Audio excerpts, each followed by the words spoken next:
man must consider not only that each day part of his life is spent, and that less and less remains to him, but also that, even if he live longer, it is very uncertain whether his intelligence will suffice as heretofore for the understanding of his affairs, and for grasping that knowledge which aims at comprehending things human and divine.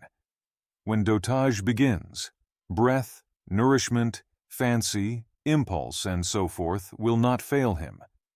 But self-command, accurate appreciation of duty, power to scrutinize what strikes his senses, or even to decide whether he should take his departure, all powers, indeed, which demand a well-trained understanding, must be extinguished in him. Let him be up and doing then, not only because death comes nearer every day, but because understanding and intelligence often leave us before we die. Observe what grace and charm appear even in the accidents that accompany nature's work. Thus some parts of a loaf crack and burst in the baking, and this cracking, though in a manner contrary to the design of the baker, looks well and invites the appetite. Figs, too, gape when at their ripest, and in ripe olives the very approach to rotting adds a special beauty to the fruit. The droop of ears of corn, the bent brows of the lion, the foam at a boar's mouth, and many other things are far from comely in themselves. Yet since they accompany the works of nature, they make part of her adornment, and rejoice the beholder. Thus, if a man be sensitive to such things, and have a more than common penetration into the constitution of the whole, scarce anything connected with nature will fail to give him pleasure, as he comes to understand it. Such a man will contemplate in the real world the fierce jaws of wild beasts, with no less delight than when sculptors or painters set forth for him their presentments. With like pleasure will his chaste eyes behold the maturity and grace of old age in man or woman, and the inviting charms of youth. Many such things will strike him, things not credible to the many, but which come to him alone who is truly familiar with the works of nature and near to her own heart. Hippocrates, who had healed many diseases, himself fell sick and died. The Chaldeans foretold the fatal hours of multitudes, and afterwards fate carried themselves away. Alexander, Pompey, and Gaius Caesar, who so often razed whole cities and cut off in battle so many myriads of horse and foot, at last departed from this life themselves. Heraclitus, after his many speculations on the conflagration of the world, died, swollen with water and plastered with cow dung. Vermin destroyed Democritus. Socrates was killed by vermin of another sort. What of all this?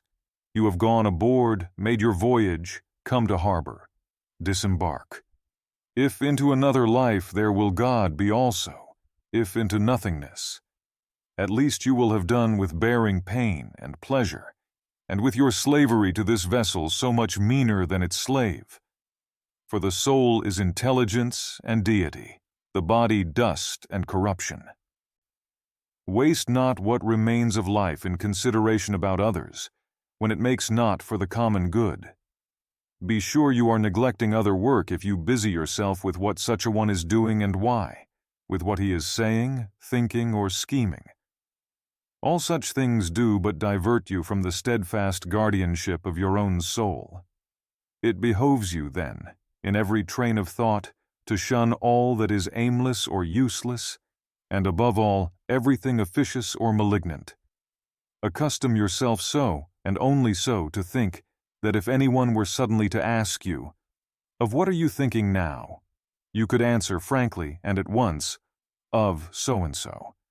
Then it will plainly appear that you are all simplicity and kindliness, as befits a social being who takes little thought for enjoyment or any phantom pleasure, who spurns contentiousness, envy, or suspicion, or any passion the harboring of which one would blush to own. For such a man, who has finally determined to be henceforth among the best, is, as it were, a priest and minister of the gods, using the spirit within him, which preserves a man unspotted from pleasure, unwounded by any pain, inaccessible to all insult, innocent of all evil, a champion in the noblest of all contests, the contest for victory over every passion. He is penetrated with justice. He welcomes with all his heart whatever befalls or is appointed by Providence. He troubles not often or ever without pressing public need to consider what another may say or do or design. Solely intent upon his own conduct, ever mindful of his own concurrent part in the destiny of the universe, he orders his conduct well, persuaded that his part is good. For the lot appointed to every man is part of the law of all things, as well as a law for him. He forgets not that all rational beings are akin, and that the love of all mankind is part of the nature of man. Also that we must not think as all men think, but only as those who live a life accordant with nature. As for those who live otherwise, he remembers always how they act at home and abroad, by night and by day, and how and with whom they are found in company. And so he cannot esteem the praise of such, for they enjoy not their own approbation. In action be neither grudging, nor selfish, nor ill-advised, nor constrained. Let not your thought be adorned with overmuch nicety. Be not a babbler or a busybody. Let the God within direct you as a manly being, as an elder, a statesman, a Roman, and a ruler, standing prepared like one who awaits the recall from life, in marching order, requiring neither an oath nor the testimony of any man. And withal, be cheerful, and independent of the assistance and the peace that comes from others. For it is a man's duty to stand upright, self-supporting, not supported. If in the life of man you find anything better than justice, truth, sobriety, manliness, and in some anything better than the satisfaction of your soul with itself, in that wherein it is given to you to follow right reason, and with fate in that which is determined beyond your control. If, I say, you find aught better than this, then turn thereto with all your heart, and enjoy it as the best that is to be found. But if nothing seems to you better than the divinity seated within you, which has conquered all your impulses, which sifts all your thoughts, which, as Socrates said, has detached itself from the promptings of sense and devoted itself to God and to the love of mankind.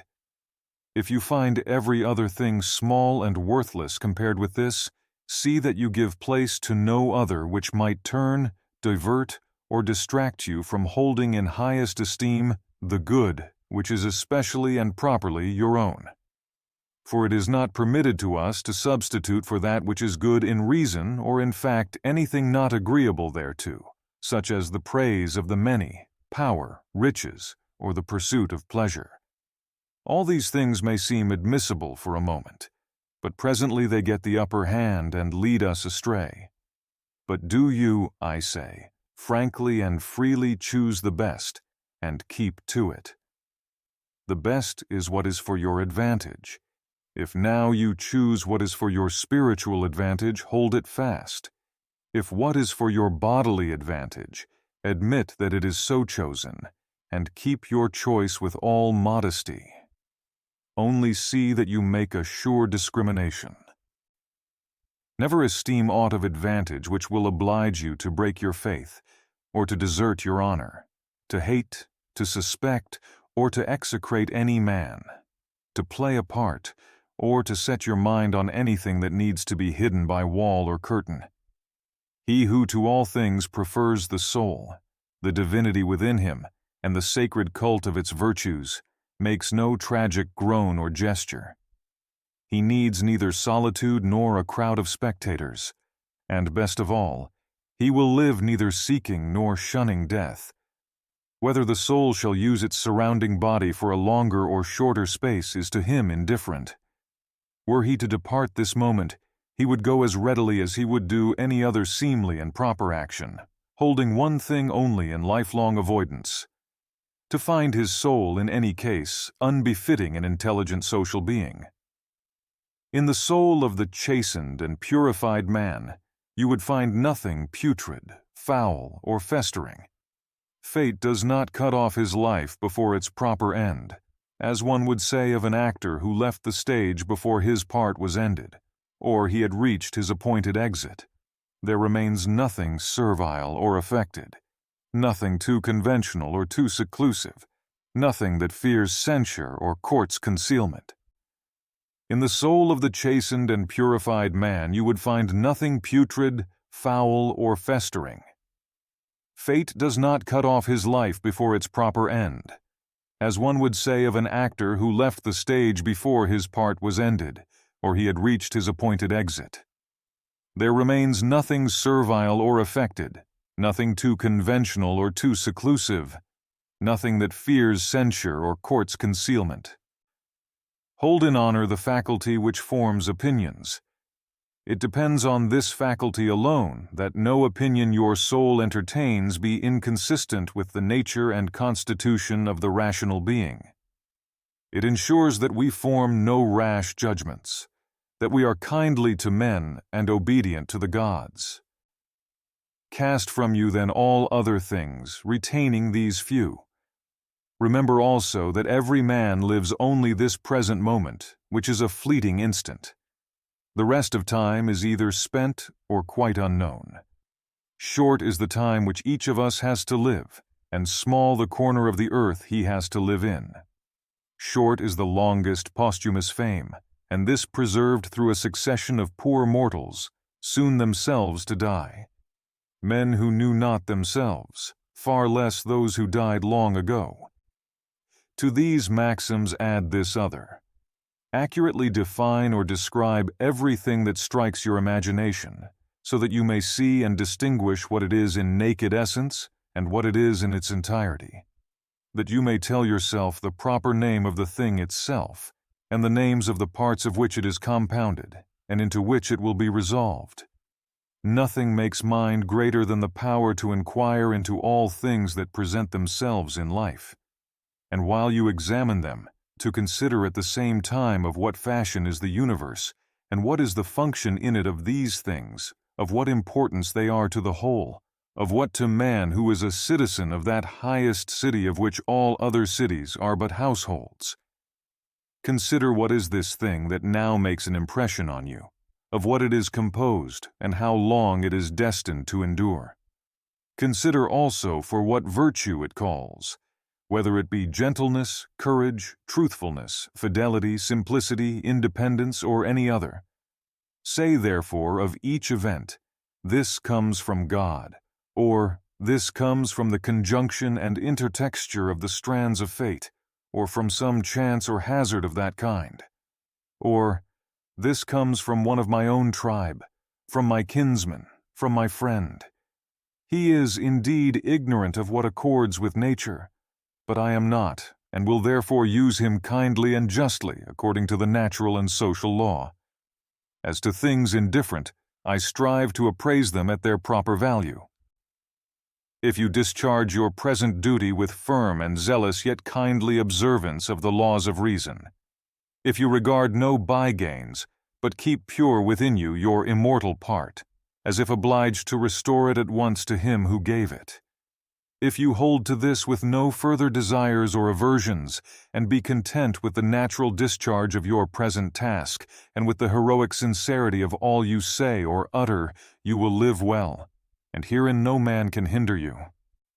As surgeons have ever their knives and instruments at hand for the sudden emergencies of their art, so do you keep ready the principles requisite for understanding things divine and human, and for doing all things, even the least important, in the remembrance of the bond between the two.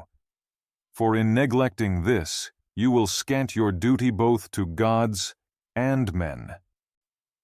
Cease your wandering, for you are not like to read again your own memoirs, or the deeds of the ancient Greeks and Romans, or those collections from the writings of others that you laid up for your old age. Hasten then to your proper end, fling away vain hopes, and, if you have any care for yourself, fly to your own succor while yet you may.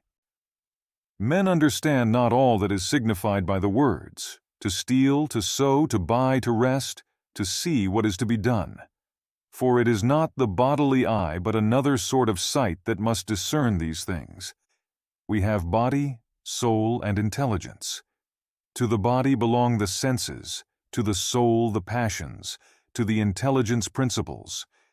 To be affected by the imagery of sense belongs to the beasts of the field no less than to us. To be swayed by gusts of passion is common to us with the wild beasts, with the most effeminate wretches, with Nero and with Phalaris. Moreover, the possession of a mind to guide us to what seems fitting is shared by us, with atheists, with traitors to their country, and with such as shut their doors and sin. If, then, all the rest is common as we have seen, there remains to the good man this special excellence, to welcome with pleasure all that happens or is ordained, not to defile the divinity enthroned in his breast, not to perturb it with a crowd of images, but to preserve it in tranquility, and obey it as a god, to observe truth in all he says and justice in his every action. And though others may not believe that he lives thus in simplicity, modesty, and contentment, he neither takes this unbelief amiss from anyone, nor quits the road which leads to the true end of life, at which he ought to arrive pure, calm, ready to take his departure, and accommodated without compulsion to his fate. End of the third book.